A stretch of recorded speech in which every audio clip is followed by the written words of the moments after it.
For 21 years, Juan Manuel Marquez stood in front of some of the hardest-hitting men boxing has ever produced and refused to move. He built his entire career on that specific stillness, the counter-punching precision that let him read an incoming shot and answer it before his opponent had fully committed. 56 wins, 4 weight divisions, 15 world champions defeated. Some of the names who tested that stillness are obvious. One of them might genuinely surprise you. And by the time Marquez finally revealed who actually hit him hardest across an entire career, there was one name even he could not deny, no matter how much history sat between them. Number 5. Michael Katsidis. November 27, 2010. MGM Grand Garden Arena, Las Vegas. Katsidis walked to the ring carrying something heavier than a championship belt. His younger brother had died only weeks earlier in a motorcycle accident back home in Australia. He dedicated the fight to him, and he fought with the kind of emotional intensity that made every exchange feel dangerous. Round 3. A short left hook landed clean and put the 37-year-old Marquez on the canvas, forcing the veteran counterpuncher to rebuild the fight from underneath. It was only the second knockdown of his career at that point. Marquez rose. What followed was several rounds of sustained pressure, Katsidis throwing combinations with the specific violence of a man channeling grief into every punch. For those rounds, observers genuinely wondered whether age had finally caught up with the aging counterpuncher, whether a younger, heavier-handed opponent might simply refuse to slow down long enough for Marquez to find his rhythm. Then, in round 9, the accumulated cost of Katsidis' aggression became the deciding factor. Exhausted from the pace he had set himself, he began fading. Marquez, patient as always, waited for the exact opening that fatigue finally provided and unloaded a combination the Australian could no longer answer. The fight was stopped in round 9. What made Katsidis' power different from technically elite opponents was its rawness. Not calculated through elaborate combinations, not dependent on complicated footwork. It was direct, sustained force delivered by a fighter who had every emotional reason to keep coming forward. Yet as dangerous as Katsidis was that night, Marquez had already experienced another kind of physical punishment, one that came not from a single devastating punch, but from an opponent who simply refused to give him room to breathe. Number 4. Juan Diaz. February 28, 2009. Toyota Center, Houston, Texas. Diaz was 25 years old, known as the Baby Bull, a fighter whose identity was built around forward pressure, speed, and relentless volume. He came forward from the opening bell and simply did not stop, pressuring the 35-year-old Marquez in ways few opponents ever managed.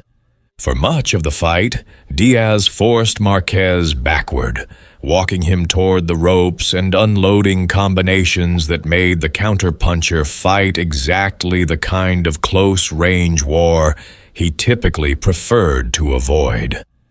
Marquez was cut near his eye. Diaz kept coming with the relentless motion that had made him one of the most difficult young fighters in the lightweight division. This was not classic one-punch danger.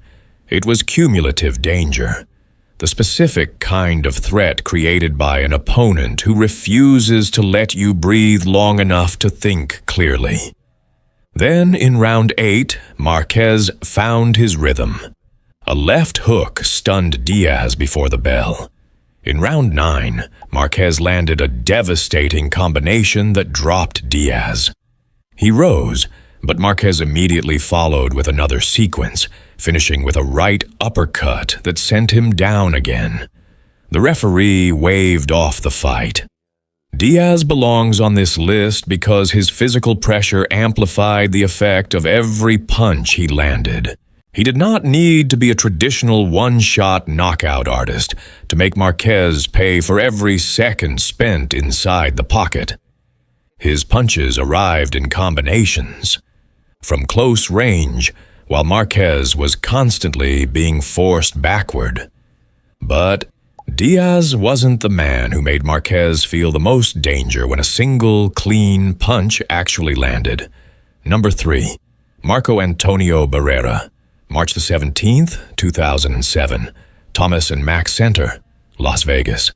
Two Mexican legends stood across from each other in a fight that carried weight beyond the title on the line. Barrera arrived with 63 wins, a 3-division world champion who had already beaten Nassim Hamed and fought Eric Morales 3 times in one of boxing's greatest rivalries. Barrera's jab controlled portions of the opening rounds, setting up compact, efficient combinations refined across nearly 2 decades of championship-level boxing. Marquez, working his way in behind his own counter right hand, had to respect every exchange, knowing that Barrera's experience meant every opening carried real consequence. There is a specific difference between a hard puncher and a dangerous, complete fighter, and Barrera represented that second category. His power was not always the headline. His precision was.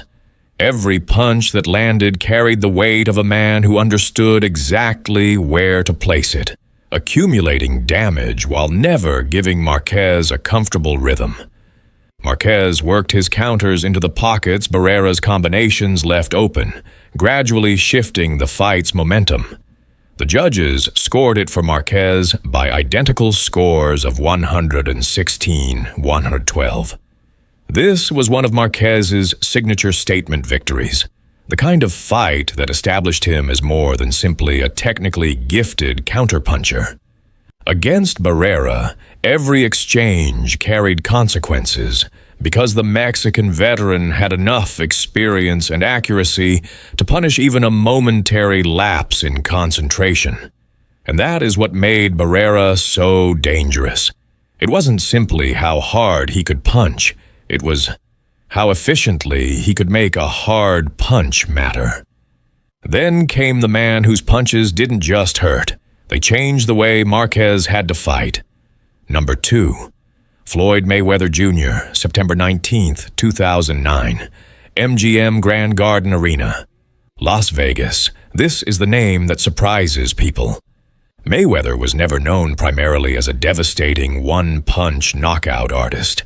His reputation was built on defense, timing, accuracy, and making opponents miss entirely, rather than absorbing their best shots and trying to outlast them. But timing and accuracy carry their own specific danger. Marquez was fighting above the lightweight limit for the first time in his career. Mayweather was the bigger man, and the difference in size and reach was visible from the opening bell. In round 2, Mayweather landed a clean left hook that put Marquez on the canvas.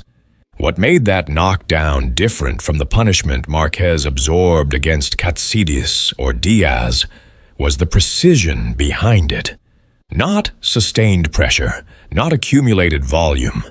A single, perfectly timed shot from a fighter whose entire career was built around finding the smallest opening and exploiting it immediately. Marquez rose and fought all 12 rounds, but Mayweather controlled the contest and won a clear decision. The fight demonstrated something Marquez had already learned throughout his career.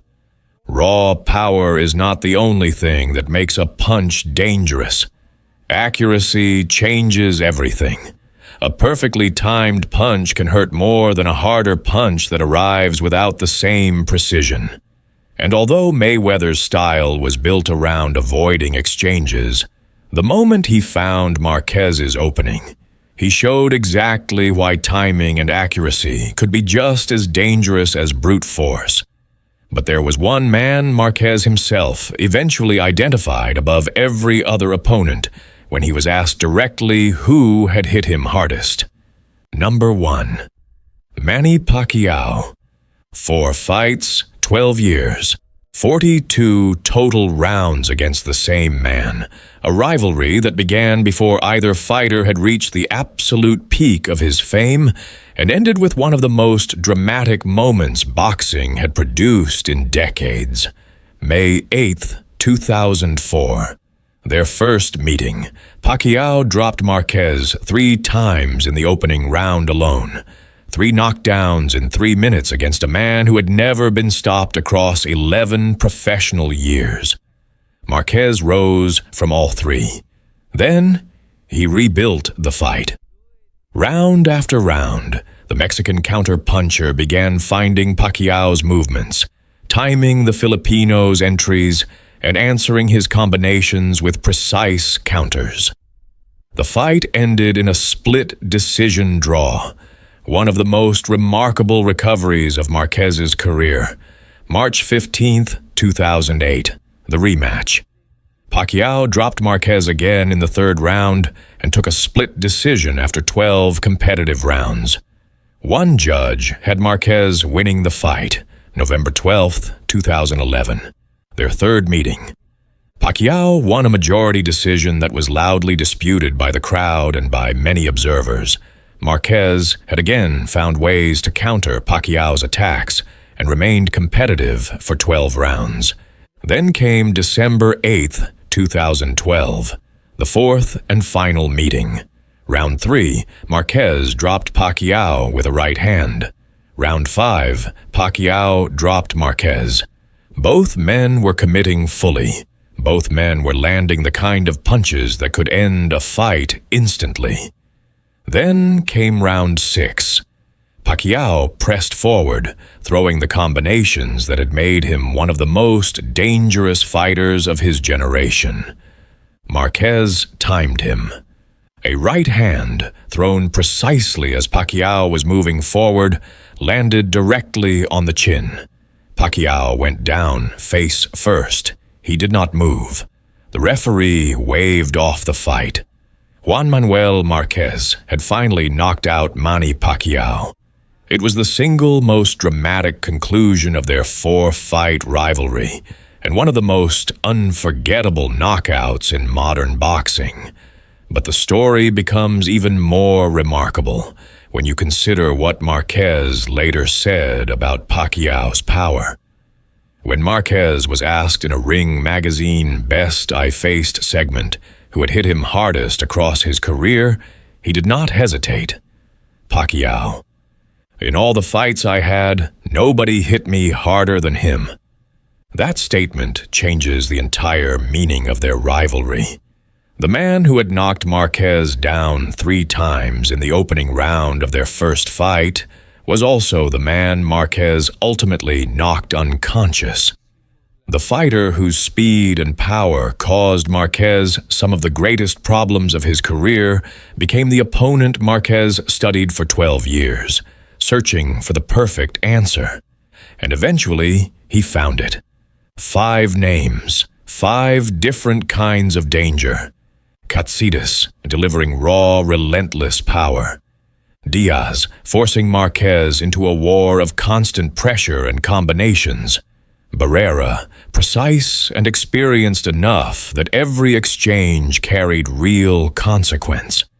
Mayweather, proving that timing and accuracy could put even an elite counterpuncher on the canvas. And Pacquiao, the hardest puncher Marquez himself ultimately named, standing above every other opponent when the question was asked directly.